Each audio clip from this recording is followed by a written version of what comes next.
अब राम जी ने हनुमान जी को बुलाया है कि हे हनुमान इधर आओ, अब तुम जानकी जी के पास जाओ और उनको सारे समाचार सुना करके उनकी कुशल लेकर आओ। उनको बताओ कि हमने युद्ध जीत लिया है और अब यह विरह समाप्त होने वाला है।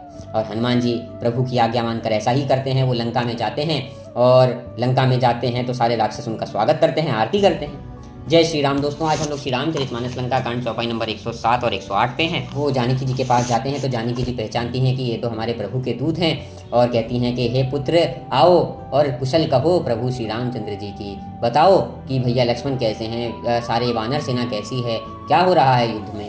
तो वो उनको बताते हैं कि हे माता, प्रभु ने आज रावण का अंत कर दिया है और इस धर्म युद्ध को जीत लिया है। माँ, अब आप आज़ाद होने वाली हो। और सीता जी जब ये सुनती हैं तो बहुत बहुत खुश हो जाती हैं और उनके मन में बहुत हर्ष होता है। वो कहती हैं कि हे हनुमान, मैं तुम्हें क्या आशीर्वाद दे दूँ, मुझे बताओ ऐसा क्या मैं तुम्हें दे दूँ जो इस संसार में इस खुशी के साथ कंपैरिजन में उसके बराबर हो जितनी खुशी तुमने मुझे इस वचन के साथ कही है। और हनुमान जी कहते हैं, माँ आज मुझे कुछ भी नहीं चाहिए, मैंने तो प्रभु को भाई साहिब जो युद्ध जीतते हुए देखा है, मुझे ऐसा लगा कि मैंने सारा संसार वहीं पा लिया है, अब मुझे किसी चीज़ की इच्छा नहीं है।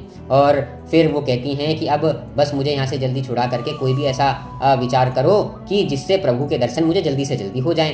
ये खबर लेकर के वो प्रभु के पास पहुँचते हैं तो प्रभु विभीषण जी को बुलाते हैं, अंगद जी, नल नील को सबको बुला करके कहते हैं कि अब आप प्रबंध करो और सीता जी को यहाँ तक लेकर आओ। और फिर विभीषण जी आज्ञा दे देते हैं कि सब लोग अब सीता जी को नहला करके अच्छे से आभूषण पहना करके सजा करके उनको लेकर आएँ। तो सारे राक्षस उनको पालकी में लेकर आ रहे हैं। अब रीछ वानर उनके दर्शन करना चाहते हैं तो प्रभु कहते हैं कि आप उनको पैदल ही लेकर आओ, तभी तो सब अपनी माता के दर्शन कर पाएंगे। और ऐसा ही होता है। अब क्या था, आपको याद होगा, हुआ था अरण्य कांड और किष्किंधा कांड के दौरान हमने जाना था कि प्रभु ने सीता जी को अग्नि जी के संरक्षण में दिया था और उनका रूप बना करके लाए थे लीला करने के लिए। तो अब प्रभु उस रूप को मुक्त करा के वापस सीता जी को लेकर आना चाहते हैं, जिसके लिए वो कुछ कड़वे वचन बोलते हैं जिससे सब लोग डर जाते हैं।